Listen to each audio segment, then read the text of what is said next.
Nosso texto hoje está falando aqui, agora, sobre o matrimônio, que ele deve ser preservado, né, do adultério, que o nosso matrimônio ele deve ser preservado, tá? Então, o nosso matrimônio ele deve ser preservado, tá? Preservado. Venerado seja entre todos o matrimônio e o leito sem mácula. Porém, aos que se dão à prostituição e aos adúlteros, Deus o julgará. Então você sabe que você não pode cometer o adultério, né? Você não pode, sabe que você não pode sair fora do teu casamento, que você vai ter problema e que você vai ser julgado por Deus por qualquer coisa que você faça, né? A Bíblia diz que o pecado contra o corpo é o pior de todos, né? A prostituição, entendeu? Então você deve ter bastante cuidado com isso e sobre isso, tá? Bastante cuidado com isso e sobre isso, tá? O pecado do adultério é uma coisa muito complicada, né?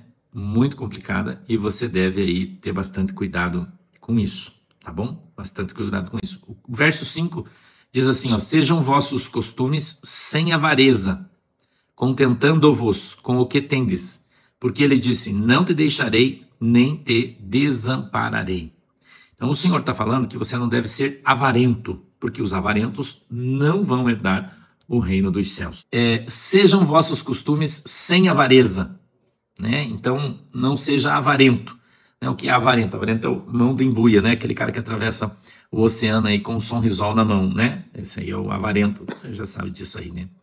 E assim, 6, com confiança ousemos dizer, o Senhor é o meu ajudador e não temerei o que possa fazer o homem. Ou seja, se Deus é contigo, irmão, independente do que as pessoas façam, dependendo do que as pessoas queiram fazer, né?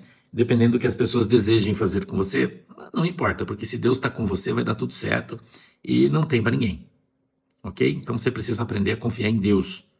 Aprenda a confiar em Deus, tá? Então, se o Senhor é o seu ajudador, né? Se de fato Deus o ajuda, Deus tem ajudado você, Deus tem trabalhado na tua vida, né? E você até aqui o Senhor tem te ajudado, então, meu queridão, eu acho que você não deve temer absolutamente nada, né? Se o Senhor é comigo, o que é que eu temo? Absolutamente nada. Eu não vou temer nada, não vou temer ninguém. E é isso aí, ok? Então, a gente precisa estar na presença de Deus para que Deus esteja nos ajudando. Tá? Então o Senhor não vai te desamparar, o Senhor não vai deixar você para trás se você estiver andando com o Senhor na presença de Deus e fazendo aquilo que a palavra de Deus diz que nós temos que fazer. Amém? Então permaneça na presença do Senhor e vai dar tudo certo. O 7 diz assim, ó, lembrai-vos dos vossos pastores que vos falaram a palavra de Deus, a fé dos quais imitai, atentando para a sua maneira de viver.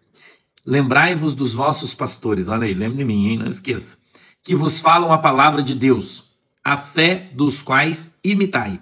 Então, você tem buscado imitar a minha fé. E isso é bom e é bíblico, ok? Então, ser meu imitador, né? Mas precisa aprender a ser uma ovelha de Jesus. Tem o teu pastor aqui que te ajuda, faz tudo que pode por você, ora por você, te auxilia, te orienta, né? Segundo as Escrituras e segundo a palavra de Deus. E você, então, precisa aprender a lembrar das coisas que o pastor fala para você. Certo? Então, quando você vai lembrar das coisas que o pastor fala para você, você vai, então, caminhar por um caminho mais seguro, porque o pastor vem orientando você dentro da palavra de Deus para que você caminhe na palavra de Deus e seja uma bênção. Tá bom? Então, sempre que você tiver uma situação, você vai parar e vai lembrar daquilo que você tem ouvido, vivido, passado, né? Você vai lembrar disso, vai dizer, não, mas o pastor já falou que eu tenho que me comportar dessa maneira, ele estava lendo a Bíblia, eu aprendi, tem que ser assim. Então, é nesse sentido que você tem que lembrar do seu pastor, quando ele está pregando o evangelho, quando ele está ensinando você, né, a respeito das coisas que você precisa fazer e lembrar, tá? Então, lembre dos vossos pastores que vos falaram a palavra de Deus, a fé dos quais imitai, atentando para a sua maneira de viver, tá bom? Então, preste atenção. Infelizmente ou felizmente, eu acabo me tornando um exemplo para você em tudo que eu faço, ok? Infelizmente ou felizmente. Então você deve atentar à minha maneira de viver, para que você possa, andando mais ou menos no caminho, mais ou menos, porque perfeito eu já falei para você que ninguém é, né? Mas você vai andando mais ou menos, ou fazendo sempre o melhor que você pode, independente das críticas, né, das pessoas ou de qualquer outra coisa, fazendo sempre o melhor que você pode, entendeu? Nesse rumo a gente sempre vai melhorando nesse rumo, a gente sempre vai caminhando, né, para acertar as coisas do jeito que a gente precisa acertar.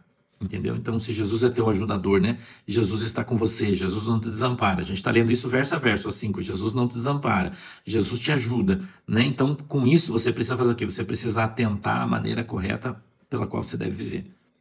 Ou seja, atentar é prestar atenção, né? Tá? Vamos para o verso 8, diz assim, ó, Jesus Cristo é o mesmo ontem e hoje e eternamente. Não vos deixeis levar em redor por doutrinas várias e estranhas, porque bom é que o coração se fortifique com graça e não com manjares. Então o teu coração vai se fortalecer com a graça de Deus e não com a comida, né? Então você precisa estar debaixo da autoridade de Deus. Ontem o Eric contou um testemunho para mim. O Eric é um menino da minha igreja que está comigo faz muito tempo.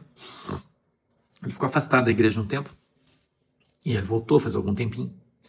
E ele fez esse jejum essa semana, que a gente fez jejum, ele fez jejum conosco. E ele disse que a primeira noite, no primeiro dia foi muito difícil, que ele é menino, né, trabalhando pesado, então ele come bem. Ele estava com muita fome de noite, na primeira noite, mas muita fome. Ele estava com muita fome, ele comeu bastante fruta, mas ele ficou com muita fome. E ele foi dormir com fome, com dor no seu estômago, orou bastante, dormiu.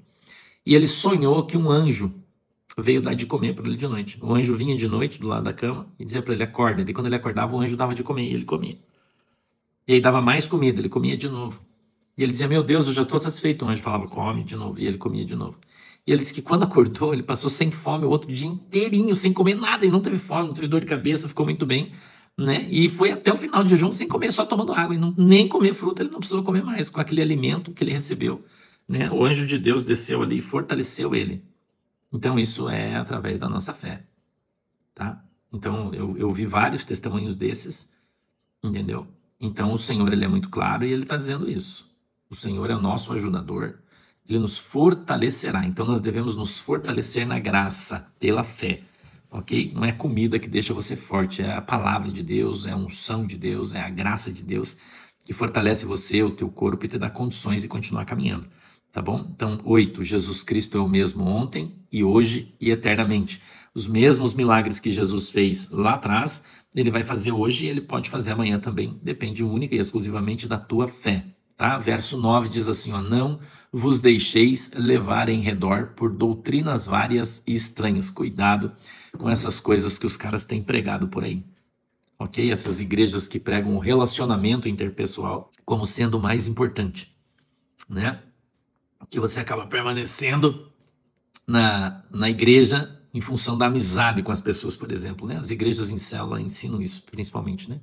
Essa doutrina não é a sã doutrina, não é a doutrina de Cristo. Você ficar na igreja e não for por causa de Jesus, não adianta nada. Não adianta você ficar na igreja porque você tem um grupo, porque você tem um monte de amigo, porque você tem, né, atividades, porque você tem uma série de coisas, uma série de obrigações, de trabalhos, que é o que os pastores fazem para manter você dentro da igreja, né? Você dando coisa para fazer. E você não tem tempo de estar buscando a Deus, aprendendo a palavra, estudando, jejuando e fazendo aquilo que a palavra de fato diz que você tem que fazer. Eu tenho dito aqui, isso é uma frase do Martinho Lutero, né? Se você estudar a vida dele, você vai aprender. Ele era muito claro, ele dizia que se você vier à igreja por qualquer motivo que não seja Cristo, é melhor que você não venha. Porque se você não estiver na igreja por causa de Jesus, você está ferrado, tá? Então não vos deixei levar em redor por doutrinas várias e estranhas, porque bom é que o coração se fortifique com graça e não com manjares, e de nada aproveitaram aos que a eles se entregaram, né? Então não adianta você ir na igreja para comer, não adianta você ir na igreja para fazer festa, não adianta você ir na igreja para dançar, para cantar, não é essa a função da igreja.